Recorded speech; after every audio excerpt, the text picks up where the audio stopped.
Bonjour à tous et bienvenue dans cette nouvelle vidéo dans laquelle on va continuer à faire un peu de chimie.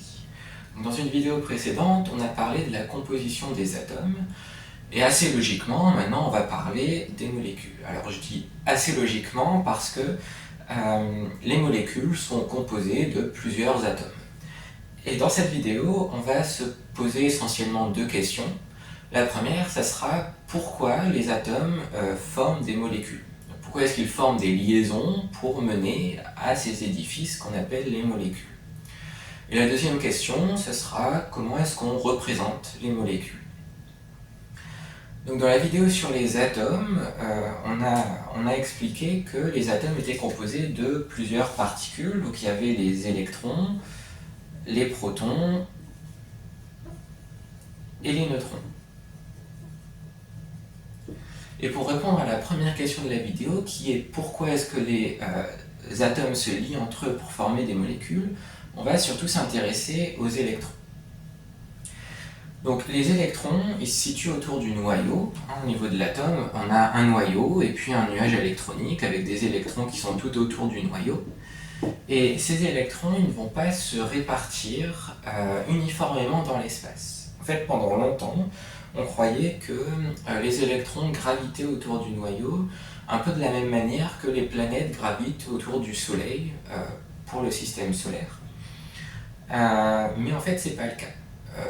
Depuis le siècle dernier, on a ce qu'on appelle la théorie quantique, donc que ce soit en physique ou en chimie. Donc il y a cette théorie quantique qui s'est développée et qui repose sur une équation qu'on appelle l'équation de Schrödinger. Et en fait, grâce à cette équation, on s'est rendu compte que les électrons, en fait, ils gravitaient pas autour du noyau comme les planètes autour du Soleil. En fait, les électrons vont être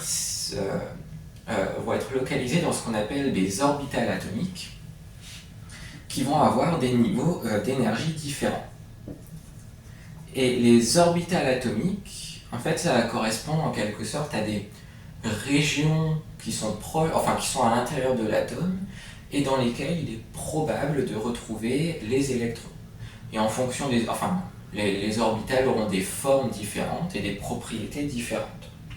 Et donc en fonction de l'orbitale dans laquelle se trouve un électron, il ne se situera pas dans les mêmes zones de l'espace qu'un électron qui serait dans une autre orbitale.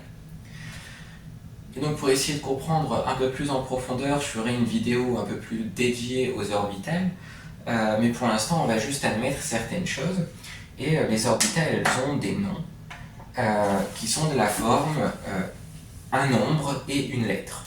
Donc par exemple, on va avoir les orbitales du type S, les orbitales du type P, les orbitales du type D et les orbitales du type F. Et on va aussi avoir des couches. Donc la couche numéro 1, la couche numéro 2, la couche numéro 3. Et donc je dis couche parce qu'en fait, plus le numéro de la couche est grand et plus l'électron va tendance à être éloigné de l'atome, enfin du noyau, pardon. Et donc, au niveau des orbitales, elles vont être rangées d'un point de vue énergétique dans ce sens-là. Enfin, dans cet ordre. Donc, il y aura d'abord l'orbitale 1s, qui est l'orbitale la plus basse en énergie, l'orbitale 2s, l'orbitale 2p, l'orbitale 3s, l'orbitale 3p, et après, ça devient un peu plus compliqué, et en général, ça n'intervient pas au lycée, mais on aurait par exemple les orbitales 4s, les orbitales 3d, 4p, etc. Mais bon, pour le lycée, généralement, on se limite donc à cette zone avec les orbitales S et P uniquement. Et donc, quand on étudie des systèmes, une propriété des systèmes, généralement, c'est que les systèmes essaient de minimiser leur énergie. Ils essaient d'atteindre un état qui permet d'avoir une énergie relativement faible. Et donc ici, je disais que cette orbitale, l'orbitale 1s, elle était la plus faible d'un point de vue énergétique. Ensuite, il y a l'orbitale 2s, 2p, 3s, 3p, etc. Donc ici, quand on se déplace vers la droite, l'énergie augmente. Et donc, assez logiquement, je disais que les systèmes ont tendance à minimiser leur énergie. Donc, les électrons, ils vont avoir tendance d'abord à remplir l'orbital 1s, puis l'orbital 2s, 2p, 3s, 3p, et ainsi de suite dans cet ordre-là. Et donc, dans les orbitales s, il peut y avoir au maximum 2 électrons. Et dans les orbitales p, il peut y en avoir 6 au maximum. Donc là, par exemple, on pourrait d'abord remplir la première, donc 1s2, 2s2, puis là par exemple 2p6, 3s2 et 3p3. Donc là ici l'orbital 3p ne serait que partiellement rempli. Et donc en fonction de l'atome auquel on s'intéresse, on va avoir un nombre d'électrons différents.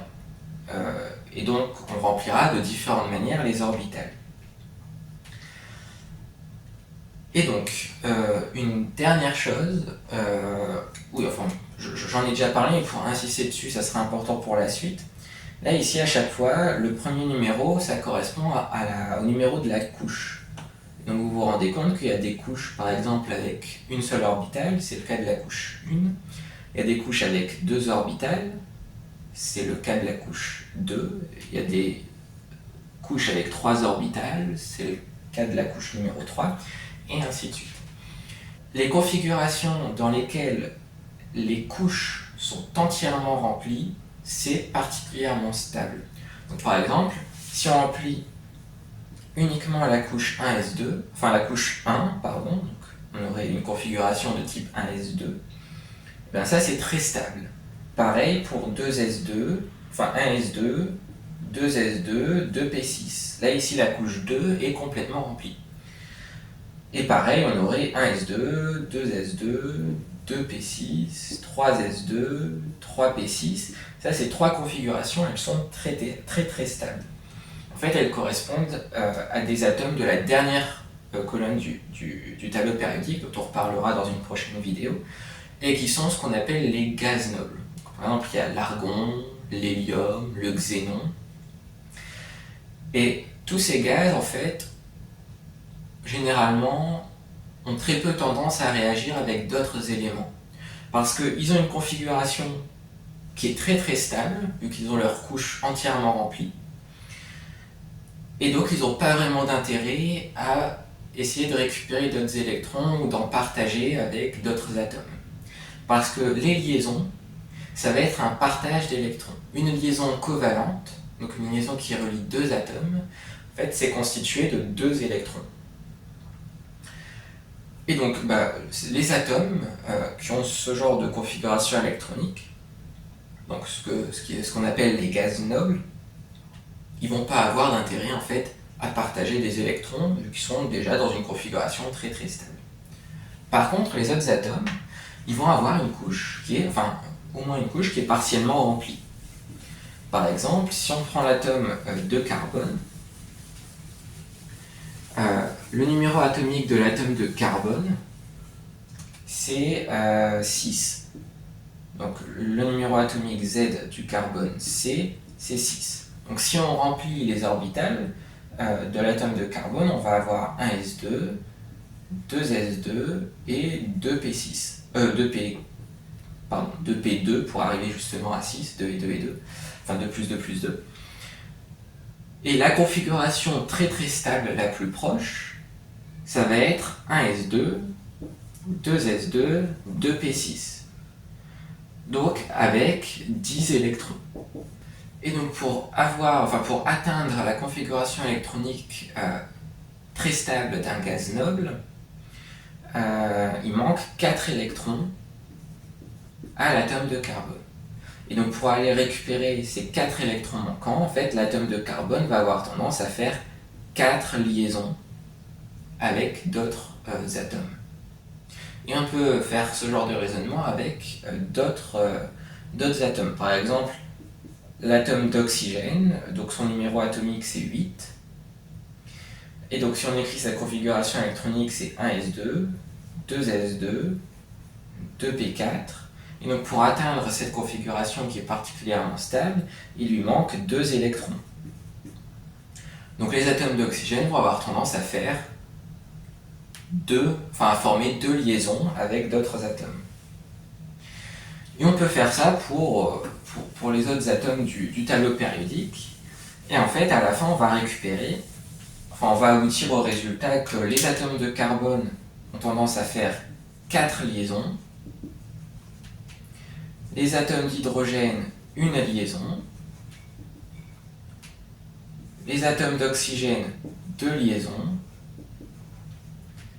les atomes d'azote, 3 liaisons. Et donc là, ici, j'ai pris les 4 atomes qui reviennent le plus souvent quand on fait de la chimie organique ou même de la chimie non organique au lycée. Donc le carbone, l'hydrogène, l'oxygène et l'azote. Et ces nombres de liaisons qui sont différents d'un atome à l'autre correspondent en fait aux différences sur les nombres d'électrons manquants pour atteindre la configuration électronique d'un gaz noble, c'est-à-dire une configuration dans laquelle les couches sont entièrement remplies. Et donc c'est pour ça que les atomes en fait se lient entre eux et forment des molécules, donc des édifices qui sont composés de plusieurs atomes, justement pour atteindre cette configuration stable. Donc former des liaisons avec d'autres atomes, ça permet d'accroître la stabilité du système. Et donc maintenant on peut se demander comment représenter ces molécules. Il y a plusieurs façons de les représenter, et il y a ce qu'on appelle, donc au début, la première, la plus simple, c'est ce qu'on appelle la formule brute. Donc la formule brute, en fait, ça va simplement faire le listing des atomes qui composent la molécule. Donc ça va juste dire qu'il y a autant de carbone, autant d'hydrogène, autant d'azote, etc. Donc là, pour illustrer les différents types de formules, on va prendre l'exemple de l'éthanol. Et la formule brute de l'éthanol, c'est C2H6O. Donc dans l'éthanol, il y a 2 atomes de carbone, 6 atomes d'oxygène et 1 atome d'oxygène. Donc c'est très condensé comme formule, mais ça pose aussi certains problèmes parce que là, on n'a aucune idée de comment sont arrangés les atomes les uns aux autres. En fait, quelles sont les liaisons entre les atomes? Parce que par exemple, on pourrait avoir les carbones qui sont reliés entre eux, ou les carbones qui sont reliés avec l'oxygène, et puis les hydrogènes ailleurs. Donc là, avec la formule brute, on n'en sait rien. Et pour faire apparaître l'organisation des atomes entre eux, donc quelles sont les liaisons, on a plusieurs possibilités. Donc la première qu'on va voir, c'est ce qu'on appelle la formule développée. Et la formule développée, elle fait apparaître toutes les liaisons. Donc, pour l'éthanol, la formule développée, ça donnera quelque chose comme ça.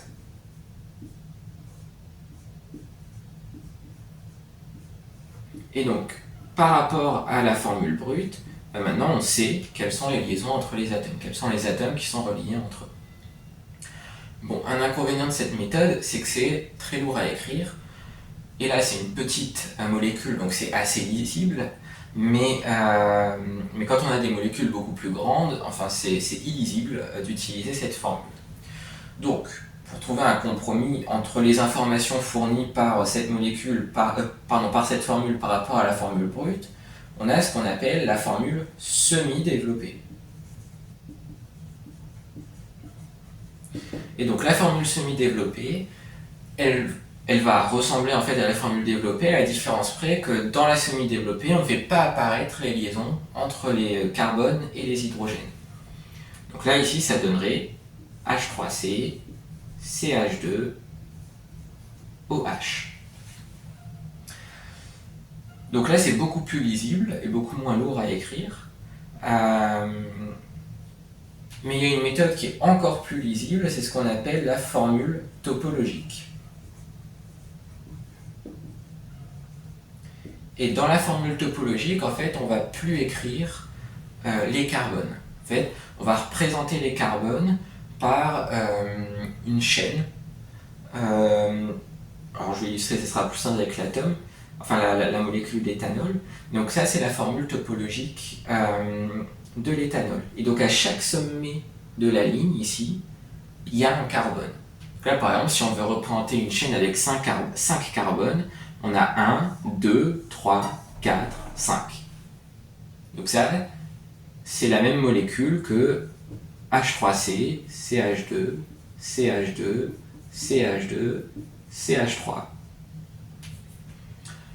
Et la formule topologique, donc au début c'est peut-être un peu perturbant, mais enfin c'est celle qu'on utilise le plus parce que c'est celle qui porte, enfin elle porte autant d'informations que la formule développée et que la formule semi-développée, mais elle est beaucoup plus lisible et beaucoup plus rapide à écrire. Donc dans la pratique, c'est surtout la formule topologique qu'on utilise.